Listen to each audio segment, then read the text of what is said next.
Muhammadin sallallahu alaihi wasallam ila alihi wa azwajihi wa dhurriyyatihi wa ila man tabi'ahum bi ihsanin ila yaumiddin, khususan ila masyayikhina min ladun Rasulillahi sallallahu alaihi wasallam wa ila Syekh Ibnu Hajar rahimahullahu taala sanadin mutasil min syekhi ilaih. Al-Fatihah.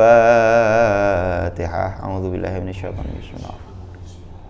Alhamdulillahi rabbil alamin. إياك نعبد وإياك نستعين اهدنا الصراط المستقيم صراط الذين غير المغضوب عليهم. Oke.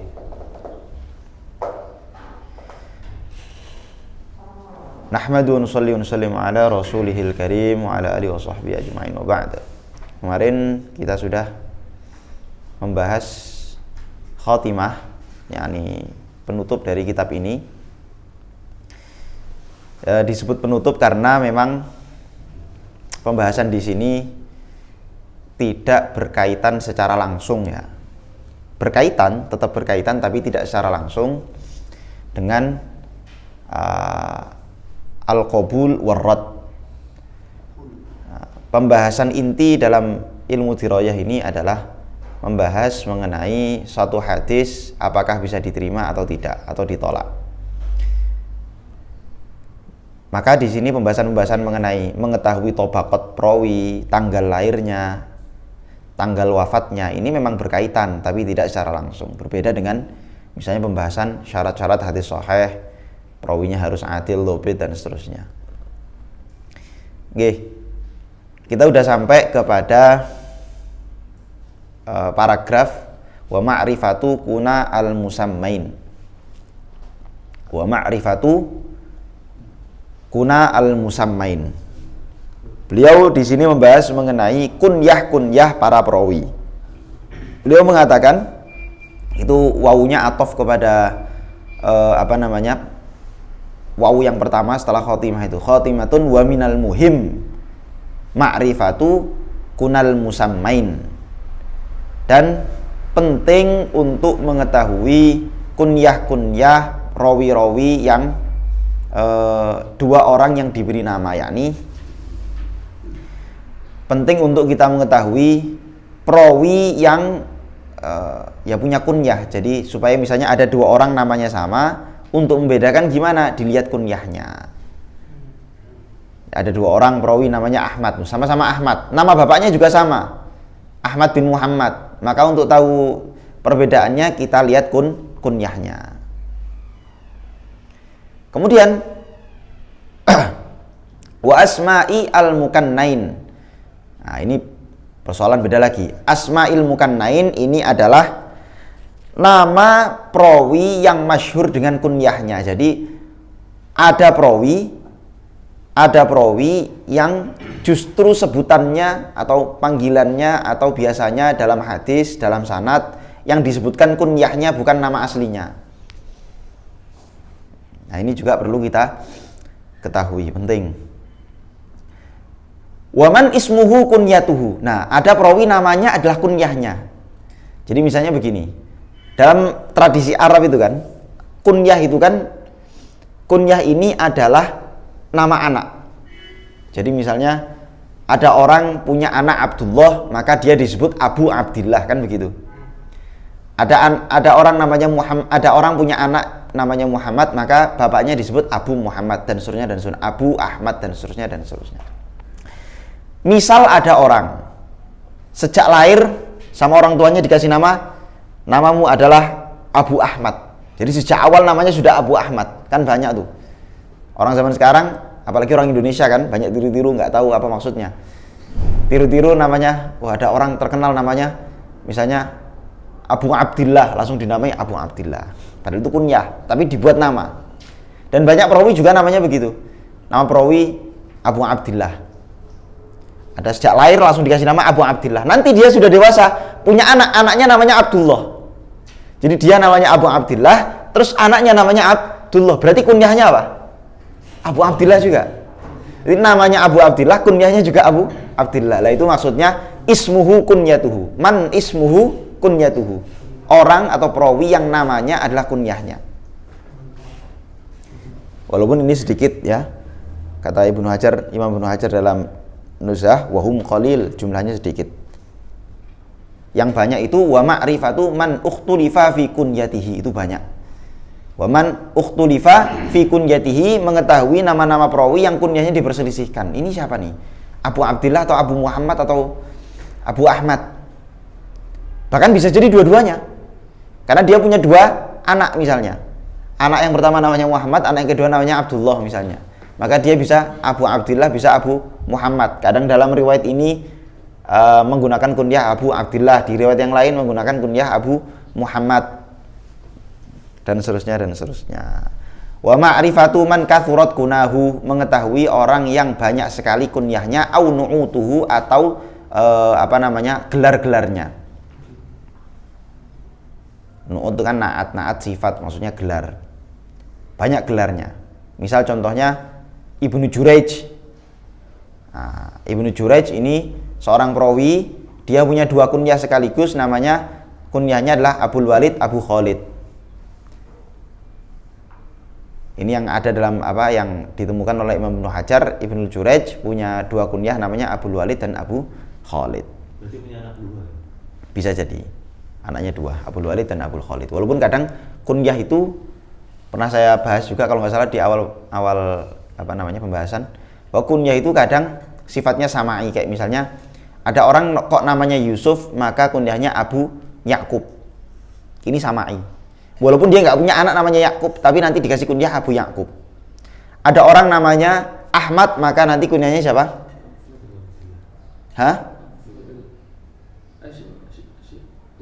Muhammad, kunyahnya apa?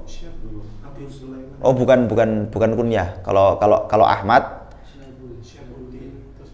ya, kalau Ahmad Syihabuddin itu bukan kunyah, lakop. Tapi kalau kunyah itu kayak tadi. Jadi ada orang namanya Yusuf, kunyahnya otomatis Abu Yakub. Ini adalah apa? Samai. Nah, termasuk Yahya. Ada orang namanya Yahya, maka nanti kunyahnya Abu Zakaria, itu pasti itu. Imam Nawawi itu namanya kan Yahya. Yang Nawawi itu kan namanya Yahya, tapi beliau masyhurnya dengan Abu Zakaria, bapaknya Zakaria. Padahal Imam Nawawi nggak punya anak. Lah ini kunyah-kunyah seperti ini, kunyah-kunyah yang sifatnya samai. Nggih. Kemudian wa ma'rifatu, mana tadi? Oh, waman wafaqat kunyatuhu isma abihi, orang yang kunyahnya sama seperti nama bapaknya, awil akes atau kebalikannya. Nah, wafaqat kunyatuhu isma abihi, contohnya apa? Misalnya Imam Ibnu Hajar dalam Nuzhah menyebutkan contoh Abi Ishaq, ada orang kunyahnya Abi Ishaq, namanya Ibrahim, bapaknya namanya Ishaq, jadi dia namanya Abi Ishaq Ibrahim bin Ishaq Al-Madani. Abi Ishaq Ibrahim bin Ishaq, bapaknya namanya Ishaq, terus punya anak dinamai seperti nama bapaknya Ishaq, sehingga dia Ibrahim bin Ishaq Abi Ishaq, namanya Abi Ishaq Ibrahim bin Ishaq. Salah satu nama tabi'ut tabi'in. Tentu saja mengetahui ini faedahnya adalah ma'rifatu nafyul ghalat wa ma'rifatuhu nafyul ghalat amman nasabahu ila abihi. Faqala akhbarana Ibnu Ishaq. Ini supaya kita nggak keliru, sehingga nanti kita menyandarkan riwayat itu kepada bapaknya padahal bukan. Misalnya akhbarana Ibnu Ishaq fanusiba ila tashif. Wa anna shawab haddatsana Abu Ishaq. Bukan haddatsana Ibnu Ishaq tapi Abu Ishaq. Nggih. Au bil aks, sebaliknya ada juga orang namanya Ishaq bin Abi Ishaq. Namanya Ishaq, bapaknya Abu Ishaq. Ya iya dong, jelas dong. Ada orang kok namanya Ishaq berarti bapaknya Abu Ishaq, bapaknya si Ishaq. Kunyahnya bapaknya kan berarti nama dari anaknya. Ada orang namanya Ishaq berarti bapaknya Abu Ishaq.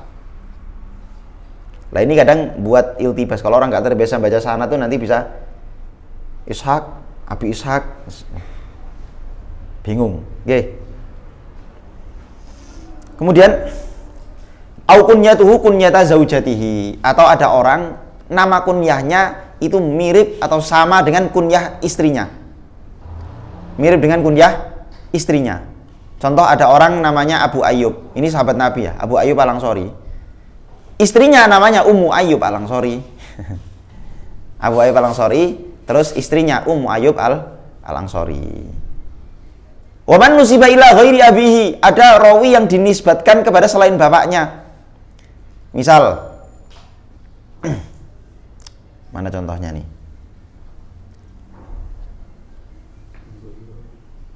Wa man nusiba ila ghairi abihi, orang yang dinisbatkan kepada selain bapaknya. Nah ini.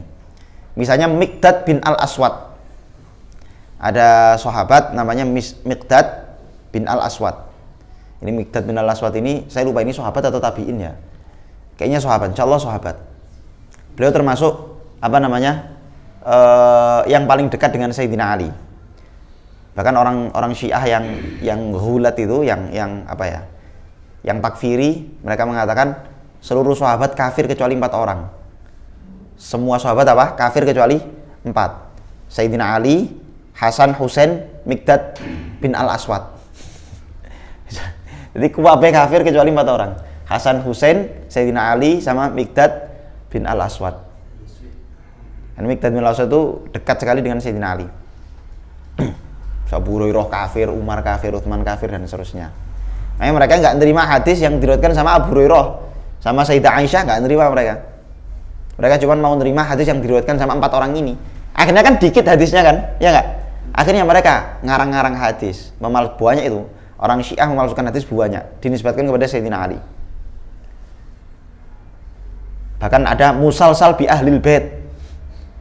Orang Syiah musalsal bi ahlil bait. Jadi mulai dari atas sampai bawah nama ahlul bait semua.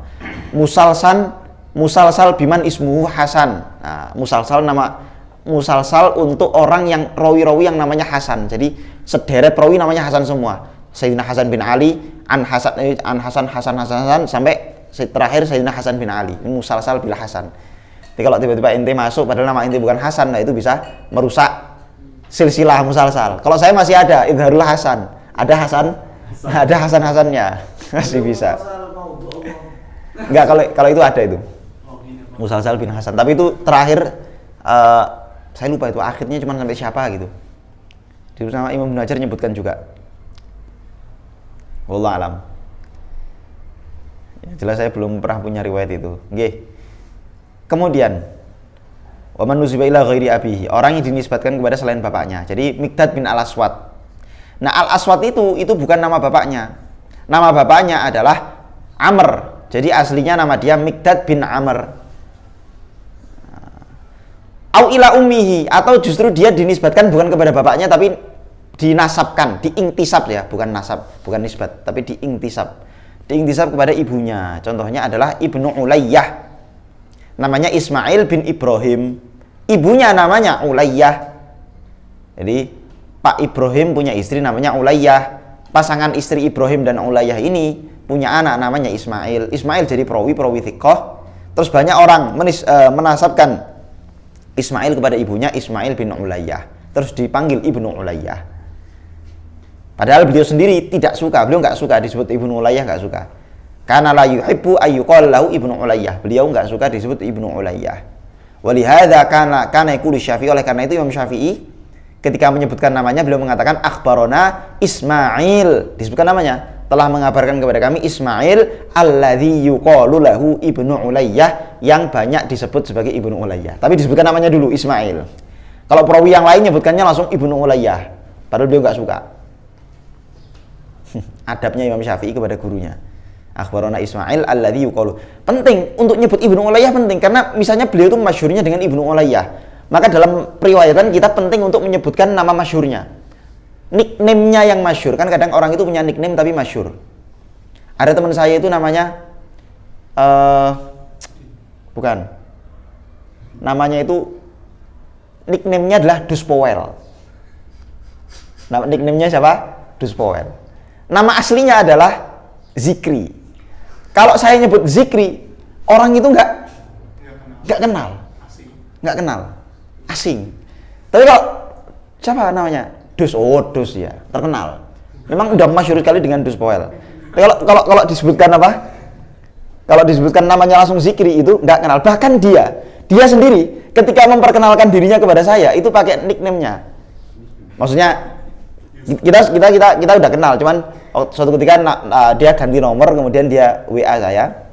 Terus ketika dia WA, Assalamualaikum, saya jawab, Waalaikumsalam, siapa nih? Terus dia jawab, Dus Poel, dia bilang gitu.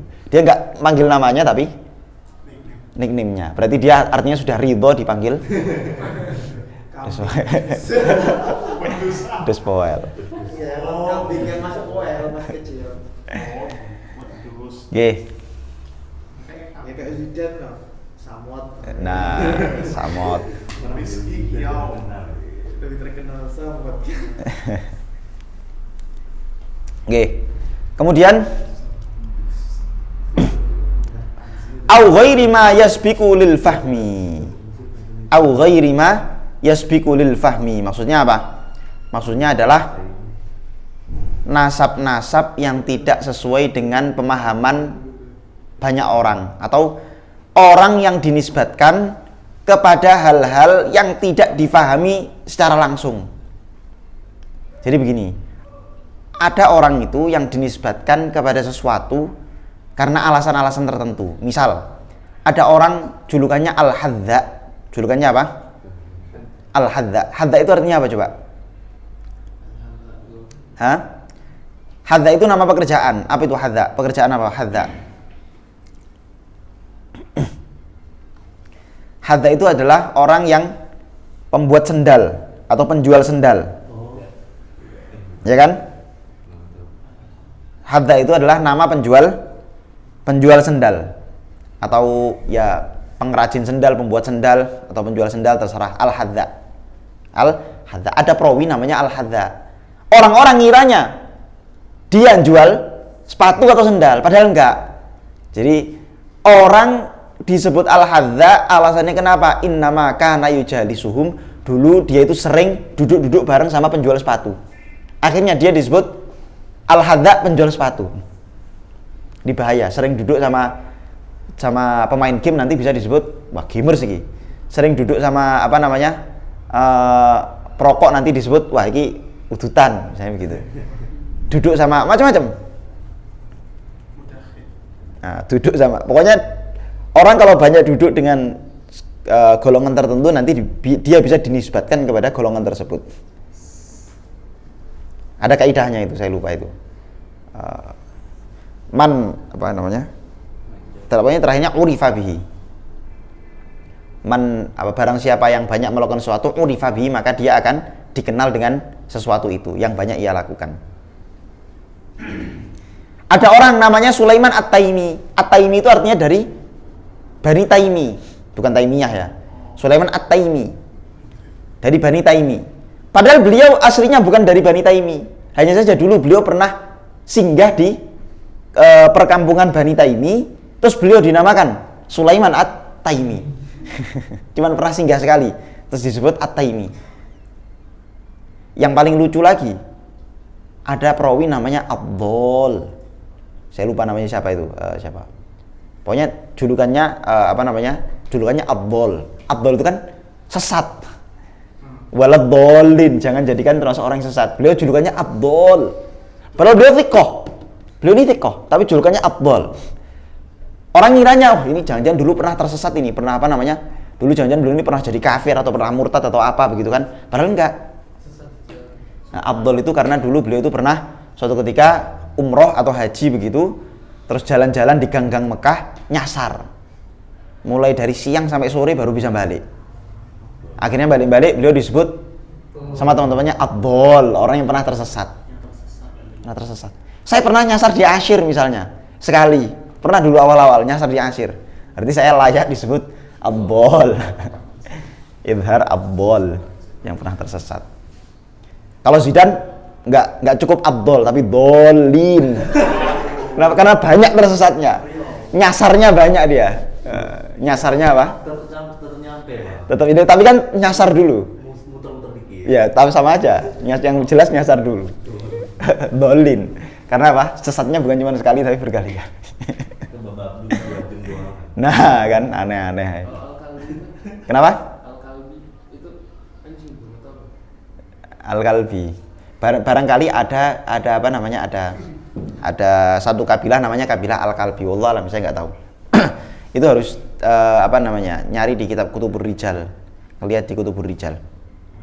Oke, ini tadi ghairi ma yasbiqu lil fahmi, yakni julukan-julukan yang ma yasbiqu lil fahmi, yang kita itu nggak langsung memahaminya seperti apa adanya. Waman ittafaqa ismuhu wasmu abihi wa jaddihi. Ada orang namanya, nama bapaknya sama plus nama kakeknya. Nah, di sini Imam Ibnu Hajar ngasih contoh, wa ma'rifatu man ittafaqa ismuhu wasma abihi wa jaddihi. Kal Hasan bin Hasan bin Hasan bin Hasan bin Ali. Orang namanya Hasan, bapaknya Hasan, kakeknya Hasan, terus buyutnya Hasan bin Ali radhiyallahu anhu. Waqad yaqau aktsaru min dzalik, bahkan kadang lebih dari 4 orang Hasan ini, wa huwa min furu'il musalsal, ini termasuk cabang kajian hadis musalsal, yakni musalsal biman ismuhu Hasan. Enggak ada musalsal biman ismu Rizki, enggak ada. Apalagi Zidan loh, tambah enggak ada lagi. Tambah enggak ada. Ahmad ada. Nah, terkadang namanya itu waqad yatafiqu al-ismu wasmul ab ma'al ismi wasmil ab. Jadi nama dia plus nama bapaknya sama, terus nanti nama kakeknya sama dengan nama dia, nama buyutnya sama dengan nama ayahnya. Jadi silang-silang A dari B dari A dari B. Contohnya siapa? Contohnya Abil Yaman Al-Kindi, namanya Zaid bin Hasan bin Zaid bin Hasan bin Zaid bin Hasan, sampai 3 generasi ke atas. Zaid bin Hasan bin Zaid bin Hasan bin Zaid bin Hasan. Itu yang sering ngasih nama mirip-mirip itu biasanya habaib, itu sering itu ngasih nama mirip-mirip. Namanya Ahmad gitu aja. Terus Ahmad bin Muhammad bin Ahmad bin Muhammad bin Muhammad bin Ahmad. Itu terus. Nah, selang-seling. Dikit, nggak ada kayaknya. Nggak ada. Naufal itu yang saya tahu Warokoh bin Naufal, itu pendeta Nasrani. Tapi dia pendetanya Warokoh. Lah iya, iya, nama bapaknya kan Warokoh bin Naufal. Maksudnya ada yang ada novel-novelnya itu loh. Saya sama novel juga. Pokoknya yang ada. Kalau nggak salah ada di nama novel di kitab Kifayatul Akhir itu, Bang. Lah kalau cuma di kitab-kitab ya banyak. Tapi maksudnya di era ini kan kita bahas sahabat. Ya minimal. Atau perawi ya. Perawi yang namanya novel saya belum pernah ketemu. Wallahu a'lam. Nggih. Kemudian Allah awismu syaihi wa syaihi, nama dia dengan nama gurunya dengan nama guru-gurunya itu ke atas sama. Ya kayak tadi Hasan bin Hasan bin Hasan bin Hasan begitu ya. Bukan itu kan tadi nama bapak ya. Maksudnya Imran bin an Imran an Imran. Imran an Imran an Imran an Imran.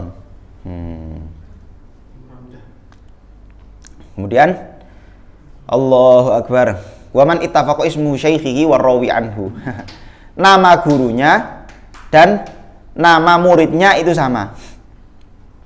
Ittafaqa ismu syaikhihi wa man rawi anhu. Contohnya siapa? Di sini misalnya contohnya adalah Imam Bukhari punya murid namanya Muslim bin Hajjaj, yang punya kitab Sahih Muslim itu kan muridnya Imam Bukhari itu, Imam Muslim. Tapi Imam Bukhari sendiri punya guru namanya Muslim juga. Muslim yang bukan Imam Muslim yang meriwayatkan yang punya kitab Sahih Muslim itu. Jadi Imam Bukhari punya guru namanya Muslim, punya murid namanya Muslim juga. Nah ini yang pertama, gurunya itu Muslim bin Ibrahim Al-Faradisi Al-Basri. Tapi kalau Muslim yang muridnya namanya Muslim bin Hajjaj Al-Qushairi, yang punya kitab Sahih Muslim. Sehingga jangan nanti ketika kita meriwayatkan hadis Imam Bukhari dari Imam Muslim terus kita kira ini riwayat mudabbaj. Kemarin mudabbaj ya Pak? Bukan tertukar. Saling bertukar riwayat, bukan tertukar riwayat ya. Saling meriwayatkan satu sama lain antara guru dengan murid. Oke. Kemudian waman ittafaqu udah. Wa ma'rifatul asma al-mujarradah wal munfaradah. Mengetahui nama-nama al-mujarradah. Apa itu nama-nama mujarradah? Nama-nama mujarradah ini adalah nama-nama yang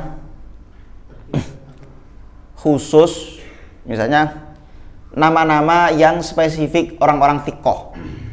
Itu yang dimaksud dengan nama-nama mujarradah. Nama-nama yang atau kitab-kitab yang disusun spesifik membahas nama-nama perawi sikoh. Kitab yang disusun spesifik membahas nama-nama perawi dhaif. Nah, Imam Ibnu Hibban punya kitab namanya Ats-Tsiqat, kitab-kitab yang isinya orang-orang thiqah semua. Itu Asmaul Mujarradah. Terus kemudian misalnya Ibnu Hibban juga punya namanya Ad-Du'afa. Punya kitab Ad-Du'afa, yakni kumpulan perawi-perawi dhaif. Itu yang dimaksud dengan Asma al-Mujarradah. Kemudian ada juga al-asma al-mufradah. Kalau al-mufradah ini adalah nama-nama yang seorang perawi, jadi gini, ada nama yang tidak dimiliki oleh nama-nama perawi lain. Itu namanya al-asma al-mufradah. Contohnya siapa? Di sini contohnya adalah Sandar. Sandar. Ada perawi namanya siapa? Sandar. Wa min dzalik Sandar. Maula Az-Zimba Al-Judhami lahu suhbah wa riwayah. Wal masyhur annahu yukna bi Aba Abdillah. Kunyahnya Abu Abdillah. Wa huwa ismu fardin lam yatasamma bihi ghairuhu fima na'lam. Kata Ibnu Hajar, dia itu nama tunggal yang lam yatasamma tidak bernama bihi dengan nama Sandar ghairuhu selain dia. Fima na'lam dari yang kita sejauh yang kita tahu. Kata Imam Ibnu Hajar. Nah, itu nama-nama al-mufradah. Maksudnya nama Sandar? Hah? Maksudnya nama Sandar? Namanya Sandar. Namanya Sandar. Namanya Sandar gimana sih ente? Wa kadzal kuna, wallahu alam, saya enggak tahu. Wa kadzal kuna. Begitu juga kunyah. Kunyah mujarradah, kunyah mufradah, laqab, ansab, nisbat dan seterusnya. Wa taqau ilal qabail wal auton. Kadang nisbat itu nisbat kepada kabilah, kadang kepada daerah, negara. Kalau era mutaqaddimin banyak nisbat itu kepada kabilah Bani siapa, Bani Taimi, Bani siapa dan seterusnya. Tapi kalau mutaakhirin itu nisbatnya sudah bukan kabilah karena udah banyak orang yang enggak ini sama kabilahnya, nisbatnya langsung kepada daerahnya. Al-Misri, Al-Andunisi dan seterusnya. Biladan wa dhiya'an wa sikakan wa mujawaratan. Biladan negara-negara, kemudian kenapa? Oh, jatuh. Nggih. Atau kepada misalnya pekerjaan-pekerjaan nisbatnya kepada siapa? Kepada pekerjaan-pekerjaan.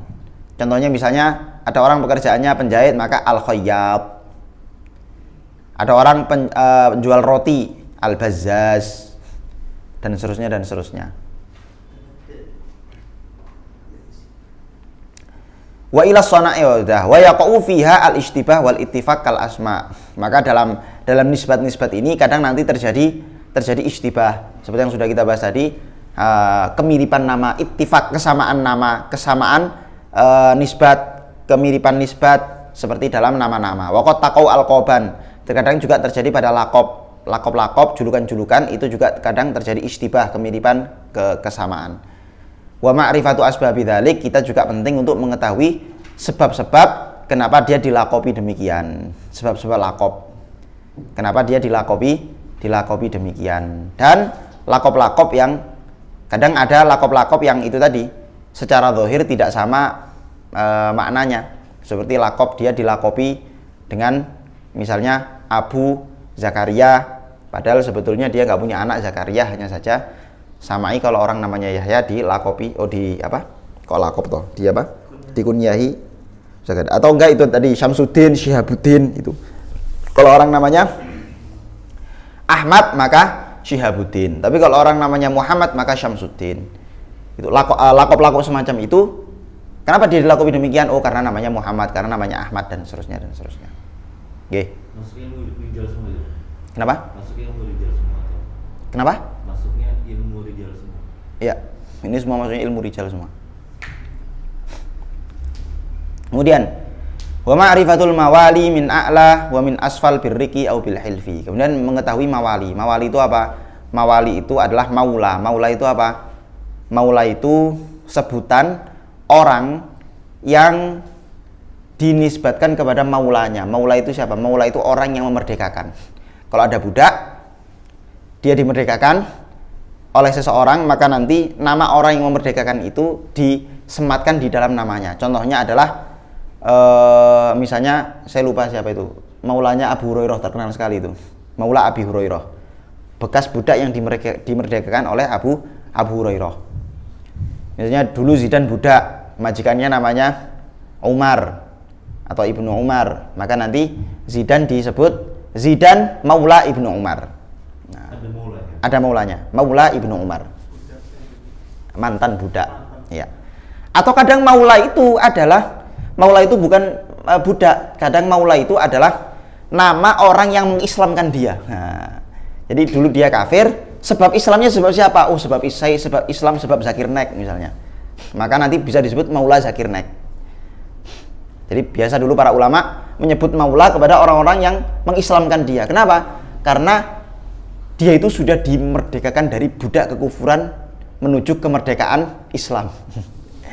Jadi alasannya itu, dia telah keluar dari budak kekafiran menuju kemerdekaan Islam. Jangan dibalik. Kalau kafir itu merdeka, bebas ngapain aja, terus masuk Islam menjadi hamba Allah, berarti menjadi budaknya Tuhan. Tidak begitu. Islam itu justru memerdekakan. Oke. Kemudian ada nggak kebalik gitu? apa?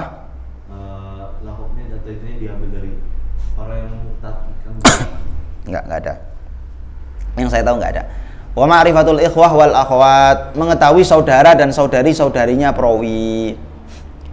Syekh Ali bin Madini, gurunya Imam Bukhari, punya kitab khusus membahas tentang saudara laki-laki dan saudara perempuannya seorang perawi.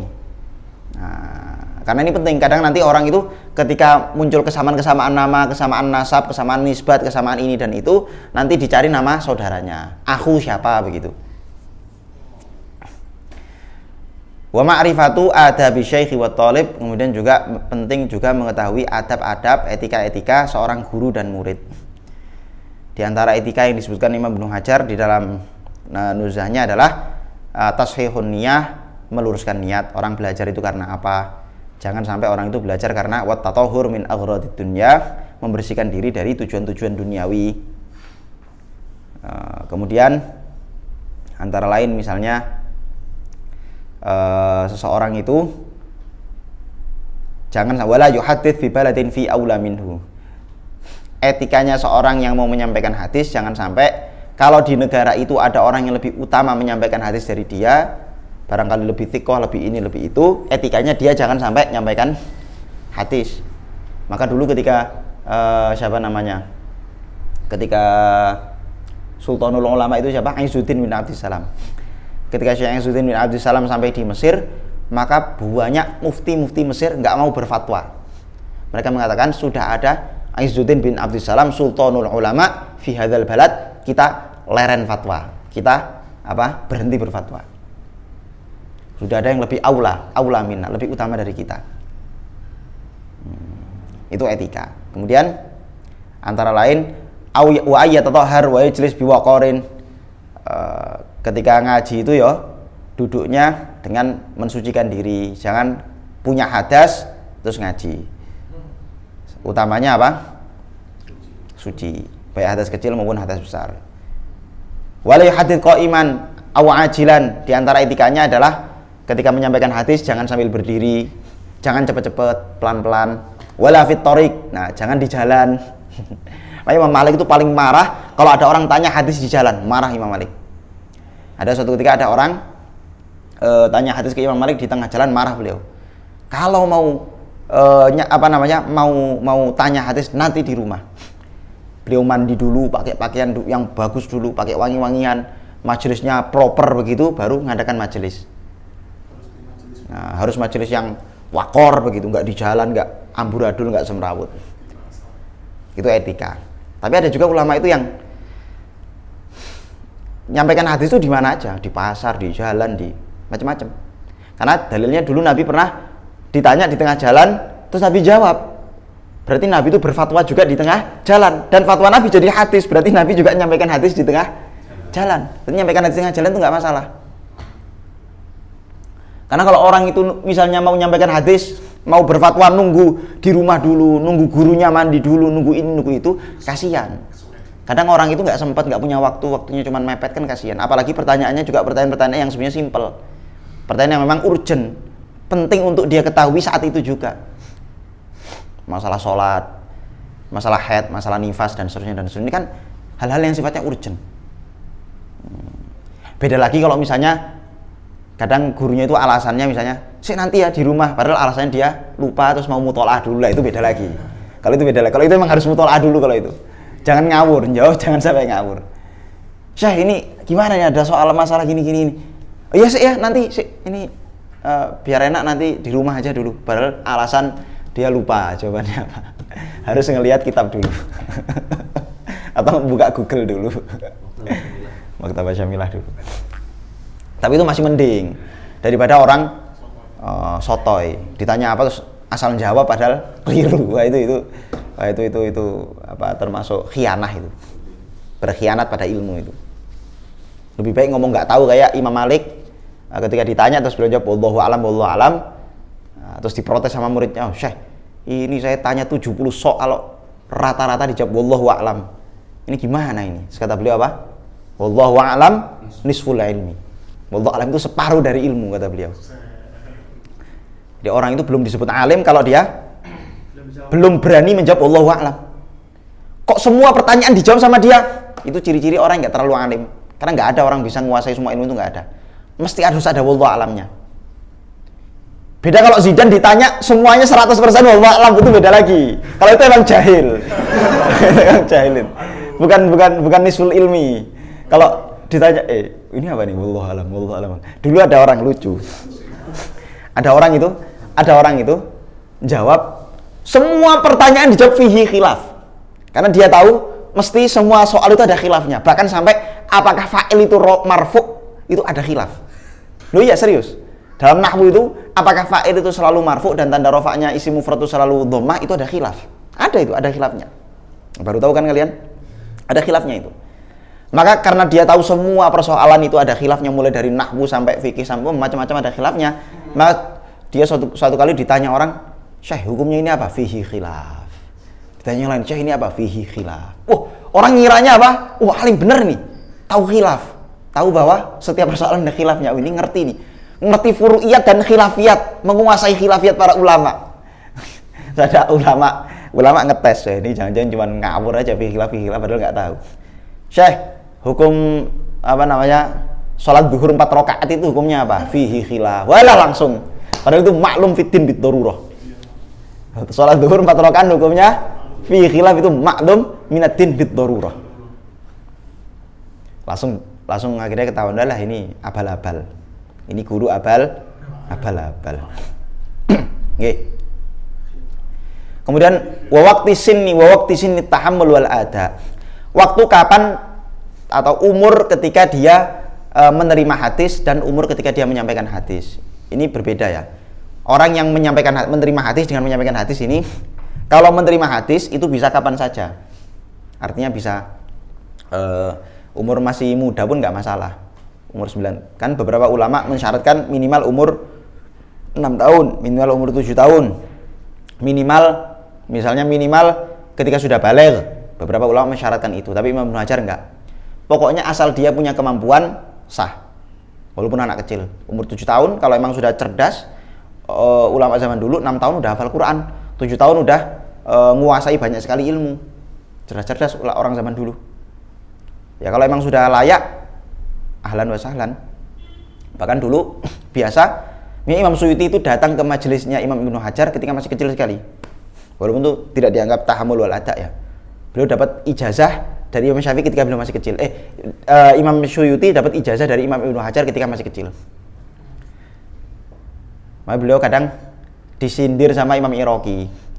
Kamu kan nggak pernah belajar. Beliau kan ngaku-ngaku sebagai muridnya Imam Ibnu Hajar, Imam Suyuti. Beliau selalu mengatakan saya itu muridnya Imam Ibnu Hajar karena beliau merasa dulu ayahnya selama hadir di majelisnya Imam Ibnu Hajar selalu membawa beliau ketika masih kecil. Dan beliau dapat ijazah. Imam Ibnu Hajar kalau ngasih ijazah itu tak ijazahkan kepada orang yang hadir di majelis ini dan anak-anak yang hadir di majelis ini. Dikasih ijazah. Dan beliau merasa punya ijazah kepada Imam Ibnu Hajar. Kalau Imam Iraqi itu ngaji sama Ibnu Hajar lama puluhan tahun dan udah matang, udah tua. Maksudnya udah umurnya udah dewasa lah. Dan beliau itu termasuk murid kesayangannya Ibnu Hajar. Makanya sering terjadi terjadi gesekan ilmiah antara Imam Iraqi dan Imam Suyuti. Itu seru itu. Imam Iraqi nulis kitab apa, Imam Suyuti gak balas nulis kitab apa. Antara lain Imam Iraqi nulis Alfiyah Iraqi, Imam Suyuti nulis Alfiyah Suyuti. Terus Imam Suyuti mengatakan Alfiyah saya ini lebih utama daripada Alfiyah Iraqi. Karena itu kan biasa. Kayak misalnya Imam Ibnu Malik ketika nulis nulis Alfiyah Ibnu Malik itu, qala Muhammadun huwa ibnu Maliki Ahmadu rabbil khairu maliki musallin ala nabil mustafa wa alim sakmin nasyarwa asta'inullah fi alfiyah maqasidun nahwi biha mahwiyah tuqaribul aqsa bil lafzi mujazi wa tabsutul badala bi wa'din mujazi wa taqtadi ridun bi ghairi suhti fa'iqatan alfiyah tabni muqti. Jadi Ibnu Muqti itu gurunya Imam Malik, punya alfiyah juga, alfiyah dalam nahwu. Beliau mengatakan fa'iqatan alfiyah tabni muqti, kitab saya ini ringkas, padat, jelas, melebihi bagusnya alfiyahnya Ibnu Muqti. Ya, kila ada yang mengatakan begitu. Ada yang mengatakan setelah beliau mengatakan demikian, kemudian ilhamnya lupa. Ilham untuk nulis kitabnya lupa. Akhirnya beliau taubat, istighfar, tawasul sama gurunya Ibnu Muqti, terus baru muncul ilhamnya lagi, terus beliau mengatakan apa? Fa'iqatan alfiyah tabni mu'ti, terus wa huwa bisabkin haizun tafdila mustaujibun tana'iyal jamila. Wa huwa bisabkin, wa huwa dan alfiyah Ibnu Mu'ti bisabkin, lebih dulu dari alfiyah saya. Wa huwa bisabkin, terus mustaujibun tana'iyal jamila, karena yang lebih dulu itu layak mendapat apresiasi. Segala sesuatu itu kok dilakukan lebih dulu, terus memberi ilham, ide pada yang lain-lain, nah itu berarti layak diapresiasi. Terus yang namanya percobaan awal itu mesti ada salah-salahnya dikit, biasa. Bahkan banyak pun biasa. Terus nanti orang setelahnya memperbaiki sampai jadi sempurna, dan itu biasa. Maka kata Ibnul Majid, salah seorang astronom muslim terkemuka, dia mengatakan nihayatul mutaqaddimin bidayatul mutaakhirin. Ujung akhir atau capaian terakhirnya orang-orang masa lalu, orang-orang zaman dulu itu menjadi bidayatul mutaakhirin, harusnya menjadi langkah awalnya orang-orang zaman sekarang. Dan itu biasa. Teori misalnya teori kalau zaman dulu kan teori relativitas, teori gravitasi. Gravitasinya Newton sama gravitasinya Einstein beda. Nanti Einstein pakai pendekatan relativitas. Nanti ternyata relativitas Einstein masih revisi lagi dan seterusnya. Dan itu biasa. Oke. Apa tadi kok bisa sampai relativitas Einstein? Sinut tahammul. Tahun kapan seorang perawi itu mendapatkan hadis. Nah, itu tadi menurut Imam Ibnu Hajar kapan asal dia punya kelayakan, tidak ada soal. Nggih, wa sifatid dhabti bil hifdzi wal kitabi. Bentuk-bentuk cara seorang perawi itu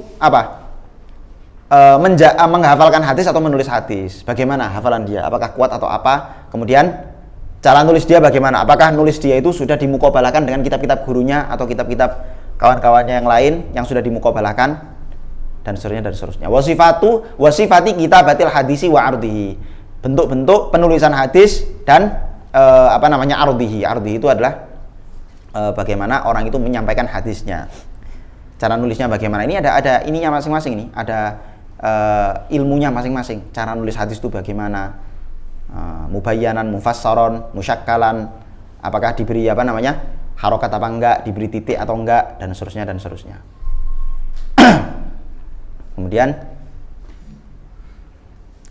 wasama'ihi. Sama'i itu adalah dulu dia ketika mendengar dari gurunya bagaimana, apakah mendengar langsung atau ketika hadir di majelisnya salah satu kawannya baca, dia cuma dengar, dan seterusnya. Sehingga nanti metode penyampaian hadisnya pun berbeda, pakai korokna atau koroktu atau sami'tu atau haddatsana, itu kan sesuai dengan bagaimana dulu dia tahammulnya.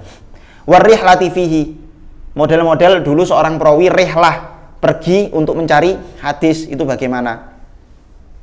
Jadi di antara adab-adab seorang perawi rihlah mencari ilmu adalah jangan pergi ke negara lain sebelum dia mendatangi seluruh ulama yang ada di negaranya. Ayo piye, Jal? Apakah kalian sudah mendatangi seluruh ulama yang ada di Indonesia, terus tiba-tiba ke Mesir. Atau minimal nggak usah Indonesia lah, sedaerahmu sendiri. Misalnya kamu daerah Bekasi, ulama se-Bekasi udah kamu datangi belum? Kalau saya misalnya Temboro, sudah saya datangi semua ulama-ulama di Temboro, alhamdulillah. Jumlahnya ulama zaman sekarang sama zaman dulu masih lebih banyak mana? Zaman dulu?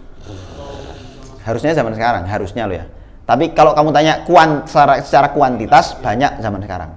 Tapi secara kualitas, jangan dibahas, sudah jelas. Kalau secara kualitas zaman dulu. Batasannya, ini saya udah memulazamai semua. Seenggaknya ulama-ulama besar yang terkenal, yang masyhur. Gitu. Nggak perlu semua juga. Kalau ulama-ulama tingkat RT, RW ya nanti dulu. Bukan, saya nggak mengatakan mereka itu ini ya. Yang tingkat RT RW lo ya. Tingkat RT RW itu artinya mudin. Yang kadang rodok ya gitu-gitulah. Ada mudin zaman dulu itu lucu, ada mudin kan zaman dulu itu kalau mandikan, ini diceritakan Syekh Abdullah Al-Haddad di kitab beliau itu apa namanya? Faidah apa itu nih? Saya lupa nama kitabnya itu. Hah? Bukan. Nah, beliau cerita di situ. Jadi ada dulu mudin, karena saking bodohnya dia disuruh mandikan jenazah. Dan dulu mandikannya di kali, di sungai, dimandikan. Jadi nggak diikat, nggak diapa-apakan, terus jenazahnya itu jatuh ke sungai, hanyut. Bingung dia, aduh gimana ini? Sungai besar lagi kan, jenazahnya nyemplung ke sungai. Bayangkan si sungai Nil gitu, sungai Nil, ayo. Sungai Nil, mandikan di samping pinggir sungai Nil, terus jenazahnya gelundung. Terus hanyut di sungai Nil, waduh repot itu. Mana dalam gitu kan sungainya, hanyut, wes hilang. Dia bingung, aduh gimana ini? Ini keluarganya gimana nih kalau sampai tahu nih? Ini udah mikir, terus dia terus bilang ke orang-orang yang sudah nunggu pemandian, mana mayatnya?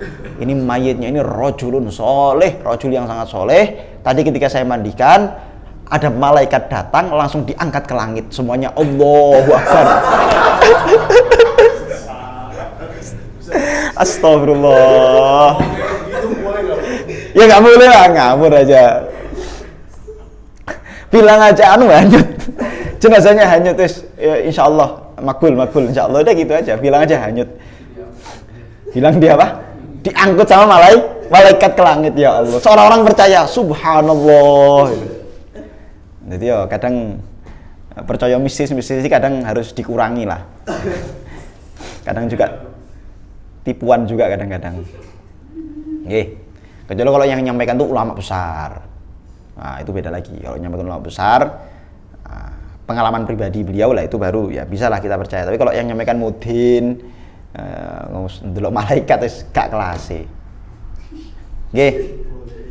Kemudian wa tasnifihi, bentuk-bentuk tasnif nyusun kitab hadis. Jadi model penyusunan itu ada banyak, alal masanid, awil abwab, awil syuyuh, awil ilal, awil atrof. Ada kitab itu disusun sesuai musnad. Musnad itu apa? Musnad itu adalah hadis-hadis sesuai dengan nama-nama sahabat. Di musnad Imam Ahmad nanti ada diurutkan, misalnya Abu Bakar, Sayyidina Abu Bakar. Hadis-hadis Sayyidina Abu Bakar berarti nanti riwayat Sayyidina Abu Bakar semua. Sayyidina Umar semua. Sayyidina Abu Hurairah semua, dan seterusnya. Itu musnad. Kemudian abwab sesuai dengan bab. Ini biasanya kitab-kitab Jami' Bukhari, Jami' Sahih Bukhari, dan seterusnya. Ada 8 bab penting yang diusung. 8 bab penting. Termasuk diantaranya nanti bab misalnya tentang akhlak ada, tentang bab fikih, bab fitan, malahim, dan seterusnya. Peperangan, dan seterusnya. Atau sesuai dengan bab fikih, itu bisa juga bab kitab Sunan Tirmidzi, Sunan Nasai, Ibnu Majah, itu sesuai dengan bab fikih, dimulai dari bab toharoh, kemudian bab sholat, dan seterusnya. Ya, sunan. Kitab-kitab sunan itu kitab yang disusun sesuai dengan bab fikih. Awis syuyuh, atau disusun sesuai dengan nama-nama syekh, nama-nama gurunya, atau perawi-perawinya. Ini perawi saya dapat dari perawi si fulan, dan seterusnya. Awil ilal sesuai dengan jalur-jalur ilah-ilahnya, sesuai dengan ilatul hadis. Hadis ini ilahnya apa? Awil atrof. Nah, ini paling banyak zaman sekarang. Paling banyak zaman sekarang adalah susunan sesuai dengan atrof. Atrof itu apa? Ujung hadis, awal hadis. Misalnya hadis man kadzaba alayya muta'ammidan, maka nanti masuk ke atrof hadis yang awalnya man. Hadis yang berawalan man, nanti disebutkan man kadzaba alayya, man ini, man itu, man dan seterusnya dan seterusnya. Itu banyak. Dan ada ada seorang orientalis yang nyusun Kangzu Mafatihi, saya lupa, Kangzu Mafatil Ghaib kalau nggak salah, atau Kangzu Miftahil Hadis, saya lupa. Punya depannya Kangzu Miftah. Itu kitabnya, bukunya orientalis yang ditulis kitab tentang mufahros, mengumpulkan nama-nama hadis, dan itu masya Allah itu luar biasa, banyak dipakai sama orang Islam. Padahal yang tulis orientalis. Oke. Kenapa? Musnad itu kan tadi toh, sesuai dengan nama-nama sahabat. Kalau ini berapa? Mustadrak, Bang. Mustadrak itu adalah kitab-kitab yang ditulis, misalnya Mustadrak Bukhari Muslim. Berarti kitab itu ditulis sesuai dengan persyaratan Bukhari Muslim. Artinya Imam Hakim menilai ada hadis-hadis yang sesuai dengan persyaratan Bukhari Muslim tapi tidak masuk dalam Bukhari Muslim, tidak dimasukkan yang Bukhari Muslim. Sehingga beliau mengatakan mustadrak, kitab hadis-hadis yang isinya susulan. Ya. Walaupun itu ada khilaf ya, panjang lah pembahasannya. Oke. Kemudian Allahu Akbar. Asbabul hadis wa ma'rifati sababil hadis, yani asbabu wurudil hadis. Hadis itu sebab latar belakangnya kenapa. Ada kejadian apa kok sampai Nabi bersabda demikian. Itu penting untuk kita ketahui. Waqad sannafa fihi ba'du syuyukhil Qadhi Abi Ya'la Ibnul Farra, dan sebagian guru-gurunya Al-Qadhi Abi Ya'la Ibnul Farra telah menyusun kitab khusus membahas mengenai asbabu wurudil hadis. Wa sannafu fi ghalibi hadhil anwa', dan banyak juga para ulama menyusun secara spesifik kitab-kitab yang membahas tentang nauk-nauk yang saya sebutkan ini. Misalnya mawali, kitab-kitab tentang mawali, kitab tentang ikhwah wal akhwat, kitab tentang adabus syekh wa talib. Di antara kitab tentang adabus syekh wa talib, kitabnya Imam Khatib. Bukan Imam Khatib. Tadhkiratus Sami. Kitabnya judulnya Tadhkiratus Sami. Itu kitabnya siapa? Ya Allah, lupa saya. Yang kita kaji setiap malam itu, Tadhkiratus Sami. Nah, adab seorang guru dan murid. Dan seterusnya. Sifatul Kitabatil Hadis itu juga ada kitabnya sendiri. Jadi seluruh nauk-nauk yang kita sebutkan tadi itu ada kitab spesifik yang membahas dan sudah dibuat oleh para ulama. Wa ya naqlun mahdun, yang saya sebutkan di sini hanya naklun, hanya nukil saja, nukil nama-nama, nukil tema-temanya aja, naklun mahdun.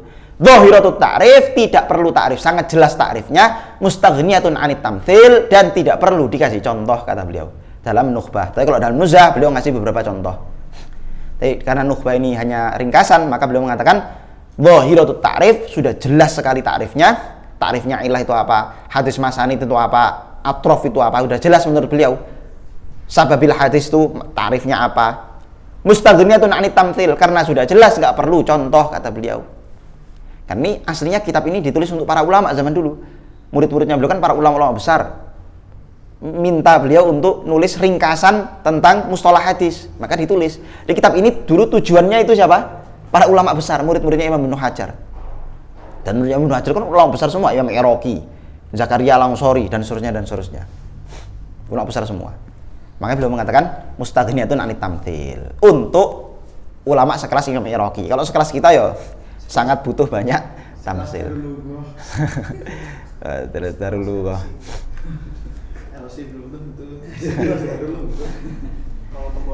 Masuk Azhar masih nyandet-nyandet. Itu sangat muhtajun anit tamtsil. Muhtajun ilat tamtsil.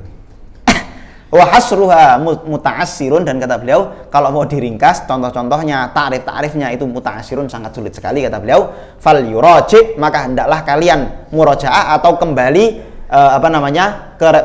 merujuk kepada kitab-kitab fal yuraji' laha mabsutatuha, hendaknya kalian itu merujuk kepada kitab-kitab yang membahas secara panjang lebar tentang kitab-kitab tersebut, tentang tema-tema tersebut. Wallahul muwaffiq wal hadi la ilaha illahu. Wallahul muwaffiq wal hadi la ilaha illahu alaihi tawakkaltu wa ilaihi unib. Hasbunallahu wa ni'mal wakil. Walhamdulillahi rabbil alamin. Wala haula wala quwwata illa billahil aliyil azim. Wa sallallahu ta'ala ala sayyidina wa rasulina Muhammadin nabil karim wa ala alihi wa sahbihi wa auladi wa azwaji ajma'in. Ini adalah akhir yang ditulis oleh Imam Ibnu Hajar dalam Nuzhatun Nadhar.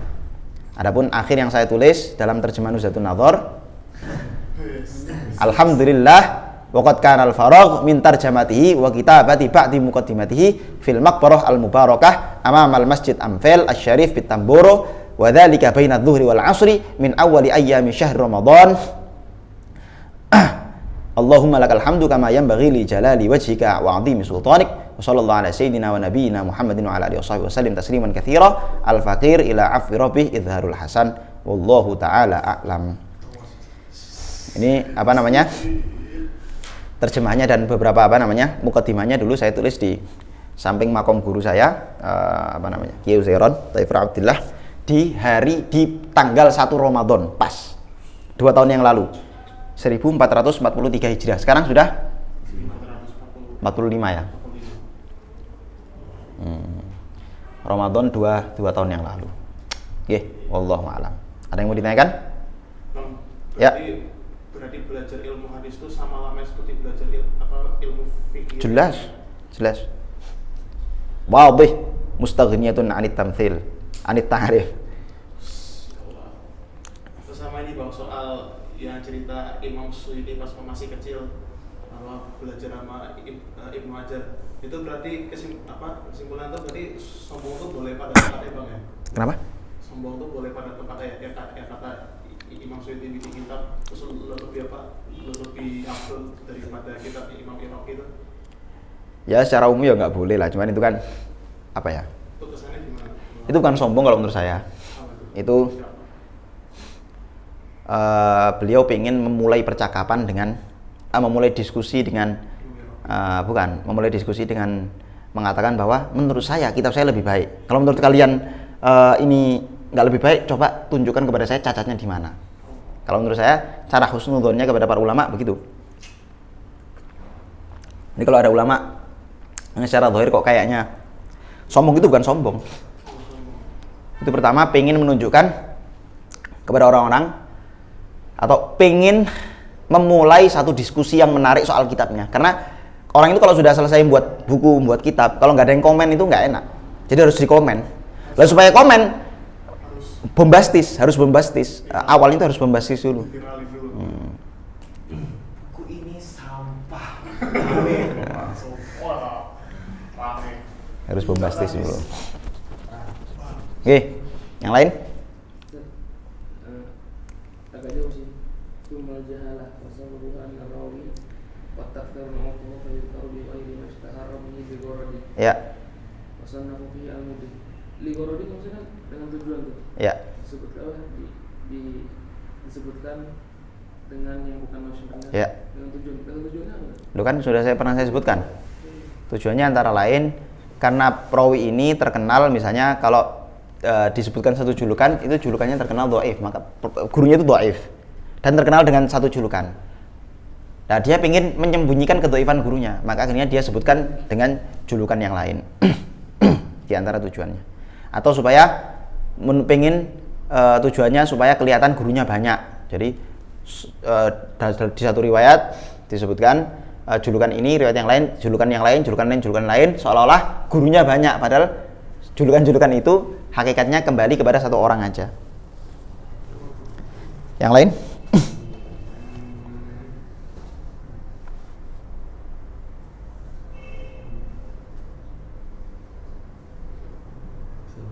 Berarti itu yang meriwayatkan juga doa itu. Kenapa? Yang meriwayatkan. Maksudnya? Ya, muridnya tadi yang menginginkan kedoifan guru itu berarti juga doif. Enggak. Mudhalis itu enggak dhaif. Itu kan nanti masuknya mudhalis ya. Tadlis itu istilahnya itu tadlis Tadlis syuyuh ada tasdis syuyuh ada dua. Yang apa itu ya? Jadi mudallis itu tidak dhaif. Hanya saja riwayatnya belum bisa diterima kalau dia meriwayatkan pakai mu'an'an. Jadi mu'an'anatul mudallis la yuqbal. An-ananya seorang mudallis itu tidak diterima. Jadi kalau dia mengucapkan hadatsana itu baru diterima. Tapi kalau pakai an tidak diterima. Karena syaratnya orang thiqah itu kan cuma dua, dhabil dan adil. Ya memang dia agak-agak nggak adil sih, tapi kan nggak bohong intinya kan. Dia cuma nyebutkan ini kok, cuma nyebutkan apa? Nama lain. Emang bohong? Nggak bohong dong. Beberapa gurunya Imam Bukhari ada yang mudallis, ada. Beberapa gurunya Imam Bukhari. Tapi tetap beliau masukkan ke dalam Sahih Bukhari. Wallahu a'lam. Yang lain? Sampun? Kalau mau anak di topik sahabat nggak masalah. Nggak masalah. Di topik sahabat nggak masalah. Walaupun ada para ulama mengatakan, loh bisa jadi kemungkinan sahabat ini ngambil dari tabi'in. Jadi karena ada seorang sahabat, kemarin kita udah pernah bahas, seorang sahabat mau meriwayatkan hadis, nggak punya riwayat ke Nabi. Ada sahabat lain, sahabat sepuh, punya riwayat sampai ke Nabi, tapi sahabatnya udah wafat, punya murid banyak para tabi'in. Akhirnya sahabat ini ngambilnya dari tabi'in, kemudian baru ke sahabat lagi. Itu ada itu. Sahabat-sahabat sighar ketika sudah dewasa ngambil hadisnya dari tabi'in yang belajar kepada sahabat-sahabat kibar.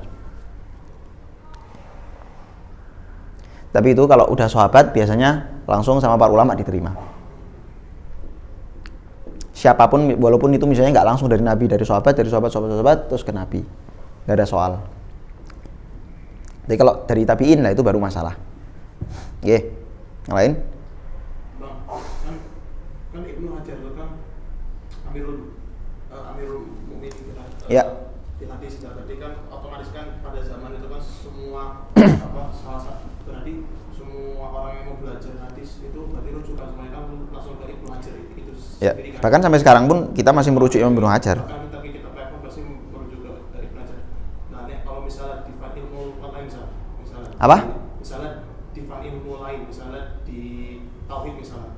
Nah, yang Amirul Mukminin fi tauhid misalnya contohnya itu Ya Imam Asy'ari toh, Imam Asy'ari Asy'ari atau kalau ulama setelahnya ya misalnya Imam Baydawi, Fakhruddin Ar-Razi, Imam Sanusi, kemudian Imam Nasafi, kemudian macam-macam. Ada banyak. Kalau kita ya sebenarnya paling enak itu untuk memulai mengaji ilmu kalam atau ilmu tauhid itu paling enak itu sebenarnya mulai dari kitab-kitabnya Imam Sanusi. Paling enak. Beliau punya silsilah Sanusiyah, bagus. Kalau saya bisa nggak pakai silsilah Sanusiyah loh. Yang wallahu a'lam. Ya tiap orang kan punya pilihannya masing-masing. Punya manhajnya masing-masing. Kalau saya dulu di pondok saya pakai itu silsilah Sanusiyah. Kalau silsilah punya silsilah apa? Wallahu a'lam. Saya belum tahu. Kalau Quran tuh berarti ke Imam Suyuti ya berarti. Ulumul Quran. Iya, ilmu Quran. Yang paling terkenal Ulumul Quran itu Al-Itqan memang. Al-Itqan fi Ulumil Quran. Tapi sebelumnya udah banyak Ulumul Quran. Walaupun tidak selengkap Al-Itqan yang ditulis oleh Imam Suyuti. Tapi memang rujukan orang-orang selepas Imam Suyuti semua kitab Imam Suyuti. Jadi kalau dalam hadis itu misalnya Imam Khatib Baghdadi setelah eranya Roma Hurmuzi, kemudian siapa-siapa itu Khatib Baghdadi. Kata Imam Ibnu Hajar, wa kullu man jaa ba'dal khatib iyalun an kutubihi. Setiap orang yang datang atau setiap ulama hadis yang hidup setelah eranya Khatib Baghdadi pasti iyal, bergantung atau berhutang kepada kitabnya Khatib Baghdadi. Nah, kalau dalam apa tadi? Dalam hadis itu ya Khatib Baghdadi. Tadi saya bilang apa? Ulumul Quran. Nah, setelah Ulumul Quran itu wa kullu man jaa ba'da as-Suyuti iyalun an kutubi.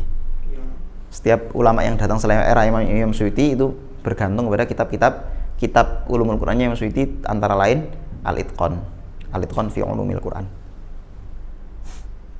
Yang lain? Tapi yang lebih dalam dari Al-Itqan ada apa? Lebih dalam. Lebih luas itu. Lebih luas, banyak kitab tafsir loh. Dulu para ulama itu langsung kitab tafsir, nggak pakai Ulumul Quran, langsung masuk ke tafsir. Kalau zaman sekarang ya banyak.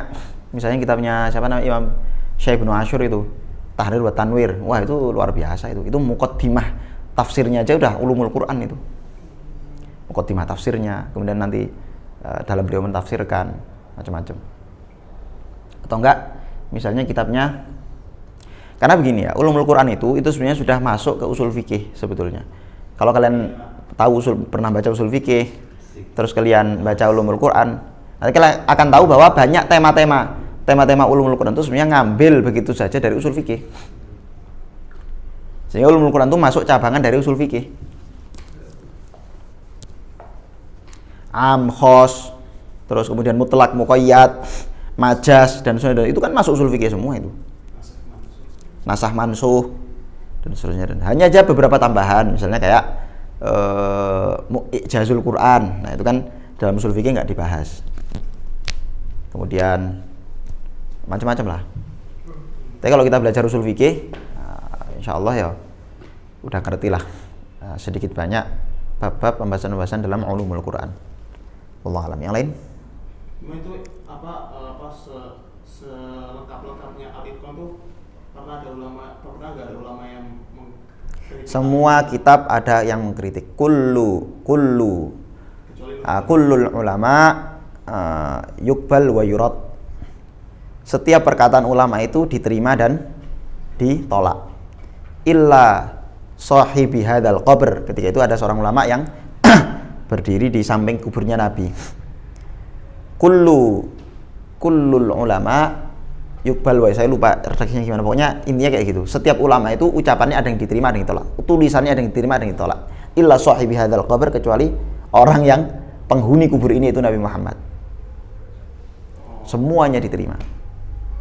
Wa kulluhum min rasulillahi multamisun ghorfan minal bahri aw rashfan minad diyami. Itu Burdah. Kenapa? Apa? Berarti Nukhbatul Fikah tuh ada ya, berarti masih ada yang dikritik juga. Apa? Maksudnya Nukhbatul Fikar yang kita kasih ini, apakah ada yang dikritik? Kalau kritik ya pasti ada, ngeritik mesti ada, mesti ada. Tapi saya bilang bahwa semua ulama di zamannya nerima, itu maksudnya jumhur ulama di zamannya, dan itu jarang sekali. Ada kitab kok ulama-ulama di zamannya nggak ada yang ngeritik, itu sangat jarang. Di antara lain kitab ini. Bahwa ada yang nolak, ya ada jelas.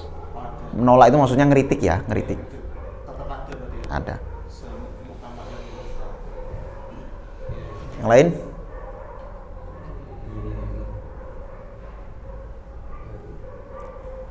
Sampun?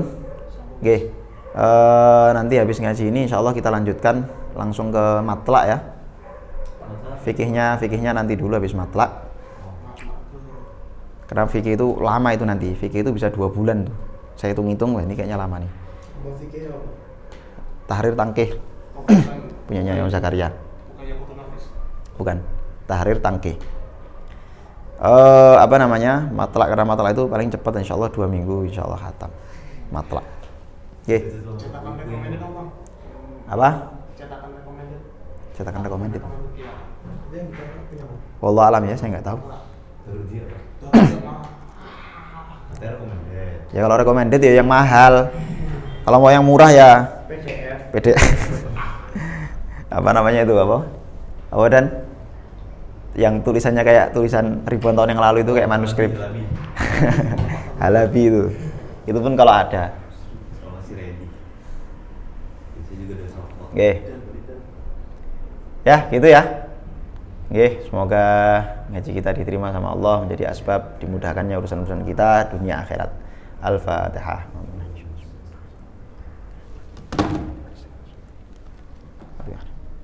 Allahumma salli afdhala salatin ala as'adi makhluqatika sayyidin Muhammadin wa ala alihi wa sahbihi wa sallim adada ma'lumatika wa midada kalimatika kullama dhakaraka dhakiruna wa ghafala an dhikrihil ghafilun. Subhanallah bihamdihi. Kenapa?